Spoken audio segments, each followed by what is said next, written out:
Okay, welcome to the Q&A on Sunday. I'm trying to get this filmed before it starts raining. It is dribbling now. It's quite stormy at the moment because we've just had really hot weather. But anyway, we'll get started straight away. During an average cycling day, what do you enjoy the most? I enjoy the scenery. So when I'm cycling and you can see lakes or hills, mountains, just beautiful views, generally going downhill, that sort of environment I really like. It makes me really happy and I just really enjoy it. Generally at the start of the day, because maybe at the end I'm getting a little bit sore. So when I don't have any needs and I can just enjoy the views, that's my favourite part. Question 2. Okay, question 2 is quite similar. What's your favourite part of the day? So as briefly mentioned, the mornings are generally better because I have less pain. Not that I have pain at all anyway, but less pain. There's no traffic. It's not hot, it's quite cool. It's not windy because the wind generally picks up later in the day or sort of, 2 o'clock. And yeah, that's about it, just a mixture of those. So weather and kind of aches and pains are all very mild. So the mornings are the best time of the day. Next question. When you wake up in the morning, are you ever tempted to stay put? Not particularly. I get enough sleep. I usually go to bed around 8 or 9, sometimes 10. So sleep isn't the issue. And I wake up about 6. It would be nice to stay in bed, and especially if it's cold, but I'm generally quite keen to get going. As I've just said, I like cycling in the mornings, and so if I just stay in bed, well, in my sleeping bag, the day will go on and I will have to cycle in parts of the day which I don't enjoy as much. So I like to just get up straight away and try and leave before 7. So that gives me an hour to get ready and to leave, which is a lot better than what it used to be. It used to take ages, potentially 3 hours sometimes. Next question, have I ever had any trouble getting water? In the 7 days that I've been going so far, I've had no trouble whatsoever. I've been really planned in this department. I've gone shopping twice a day usually, and I would always plan those shops around when I need water, or rather I would buy enough water in the previous shop to last me until the next shop. So all good there. Same with food. I've been very organised with that and I've never had any problems at all. Unless a shop is closed, which I don't expect it to, but there's usually one nearby, and I often have a little bit of spare water to keep me going for that little bit longer. So I've been asked this question twice, do I get lonely? I wouldn't say I do. I enjoy being by myself. Simple as that really. I would miss it if I wasn't in communication with anyone, but obviously I'm talking to lots of you guys and that's really nice. So I feel like I'm still with you in that sense. But I do enjoy being by myself, and yeah, I don't feel lonely at all. Is my French improving? A little bit, but not really that much. I still can't understand anyone who speaks it, and that can prove difficult sometimes, but I'm learning a few extra words here and there, and I'm trying to learn it as well. So if I see a word I don't understand, I will attempt to learn what it means, but I've still got a long way to go. I would quite like to learn the language after this trip. I think that'd be quite cool, because I do like the language. Okay, next question. Have I met any other cyclists? I actually haven't, no, not really. There's been a few times when some cyclists have passed me, overtaking me, and they said bonjour. A few of them started talking to me, but I don't know what they're saying. But I haven't met any like tourists, American, English, or just English speaking bike tourists, which is a shame because I really enjoy that. It's just, it means you can talk to someone about and share your experiences, which I think is a big part of bike touring. So not yet, but I'm hoping that will happen eventually. Next question. In regards to when I went to Super U, did I notice any difference between Super U and Lidl or Aldi? Trying to remember what Super U was like. I think it was really big and it had lots there. It was probably more expensive. I mean, you could probably Google this, to be honest. I don't really know. Did I make any notes on it? Yeah, I slightly misread the question. The Lidls are really good. They're really cheap. Food's really nice. Because there's some in England, you know what you're getting. And I just really like going to them. They're really good. The bigger shops are a bit like comparing Tesco to a Lidl or Aldi in England. A bit more expensive, but you have a slightly better range. But the Lidls, they're just great. So I would just happily stick to those.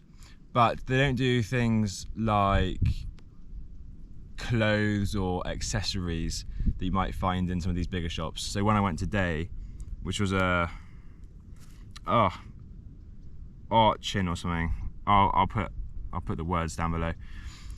I bought some string, I bought glue and an insulation box, and you wouldn't get that in Lidl. Well, you might in the middle aisle actually, or that's Aldi. But yeah, so I like the fact that you can buy. Anyway, I'm rambling. I like that. I like it all. Next question: what PSI am I running?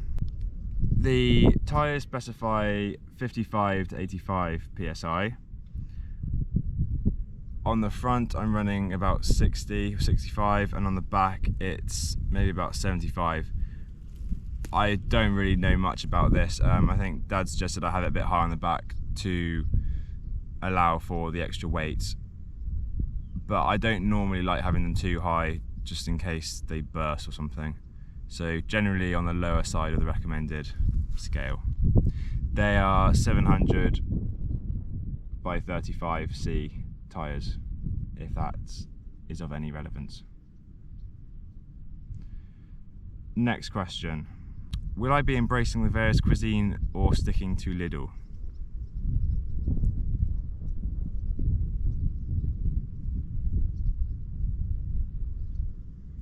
I'm just going to read out what I'd already written down because this answers it quite well. It would be nice to try out the foods of different countries, but I have to see what's practical at the time. It's a risk leaving my bike anywhere, especially where restaurants are likely to be, as well as that I'm content with cooking or having a ready meal from Lidl at 10 times less the price. It is a lot more convenient just stopping off at a Lidl because you're in and out really quickly and you don't have to worry about anything.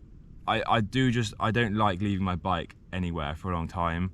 I'm not a big fan on trying to communicate with people who don't speak English because it's just kind of quite awkward and difficult, and I can't be bothered with the hassle. So going to restaurants would be a little bit difficult, but I would really want to try the local cuisine. If I go to Barcelona or Ljubljana, then I would definitely try all the food like I did. But this trip's just slightly different. I just have a few other kind of priorities instead. But we'll see. We'll see. I might get more confident and I might decide that let's do it. So we'll see. Where did my inspiration come for this road trip? I didn't really have much inspiration. It wasn't anyone in particular. Sorry if anyone was thinking they were. It was mainly just the fact that I like doing challenges, I like cycling, I like long distance things. I have a year off and it's a perfect opportunity just to do something like all of those things I just mentioned. So a long distance cycle trip. I also like traveling as well, which helps. And I just thought, you know what, that would be a good challenge, let's do it. It started off being I wanted to cycle to Azerbaijan, as some of you may remember. But I think it makes more sense now just to cycle to sort of Albania around there, and then see where I am, and I can go further if I like, or get a plane back if I've had enough. So we'll see how it goes. What was the original question? Inspiration. Yeah, nothing too major, really. Just felt like doing it. Next question. What do I like most and least about solo cycling? I like being able to make decisions by myself. I feel like things can happen faster and it's just a lot easier. If you're with a lot of other people, the decisions, you have different opinions, then you might get upset if you're doing something you don't like. Someone might take responsibility and then you end up in the wrong place, and then you can have arguments. It's just easier when you're by yourself. So in that sense, the solo part is good. You can just get stuff done. But on the other hand, I sometimes feel like I'm doing quite a lot. It's not just cycling from A to B. It's washing, cooking, eating, shopping. What else do I do? Planning routes, finding somewhere to stay the night. This all has to be done every day, and cycle 100 kilometers or just under. So there is a lot to do, and I sometimes feel it would be nice to have someone to help you with those jobs or challenges. That's the main positive and negative of solo cycling, in my opinion. Next question. What am I most looking forward to seeing this trip? As I mentioned in one of the first few questions, it's the scenery. So the Alps I am looking forward to, because the scenery there I imagine will be amazing. I am looking forward to that a lot, as well as places like maybe Albania, parts of Croatia. I think they'll all be absolutely wonderful. And obviously Slovenia, looking forward to going back to Lake Bohin. I think that'd be really nice. Again, just because of the scenery. I am not looking forward to doing the hilly places, so places like Croatia and Slovenia. It's really tough going up hills on a bike with all the weight. So that will not be something I'm looking forward to. The Alps, surprisingly, isn't actually that hilly. There is one mountain I have to go over, but apart from that, it's all along the river. In case you're wondering why I'm looking forward to that and not... it's just started raining as well, so I need to hurry up. The storm's coming. Okay, I need to be quick. How often will you be having days off? 1 day a week, ideally. So 6 days cycling, 1 day off. I think that gives me enough time to recover. Like today's been really great. I've walked around the city of Bruges, I think it's called. Had a really nice time, and it just gives me time just to completely reset. It might be 2 days a week in future, depending on how. As I have a party to go to in Croatia. If I have lots of time to get there, I might take a few days off and go travelling or something, like within the area. But we'll see. I'm not sure.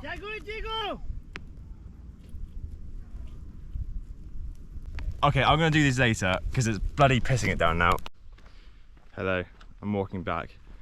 It's not really raining too heavily, so I'll finish off the questions as I'm walking back. Thank you, Tia and James, for your questions. James says, what route are you taking? Thank you, James, you've given me a bit of work to do now. I will create a little graphic showing you where I'll be going. Hello. Here is the route I will be taking, roughly, it's not exact. As you can see, I'm making good progress through it. So, started off from home to Portsmouth, into Caen, down south, through Fleur, into the forest, through some of these places, blah blah blah blah blah, Bruges there, Then I come into Moorland Forest, which is where I am now. Lake Sutton, or Seton, Lac de Seton is in front of me. I'll show you a picture of my view as I'm saying this. It's very nice.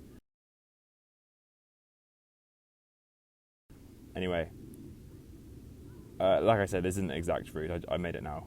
But through here, out the other end, out of the Moorland Forest, then into Switzerland, where Geneva is, past Lake Geneva. This is all flat, 'cause it's along the River Rhine. But then there's a big mountain I have to cross over into Italy. Lake Como and some other lakes look really nice. Above Milan, Brescia, Verona, up this lake here and into Austria. Again, fairly flat because of a river I'll be following. But then I will reach Slovenia, Lake Bled and Lake Bohinj, and this is where it's really hilly. Then down south into Croatia, following the coast until I get to Makarska, which is where I will be having the party. Makarska is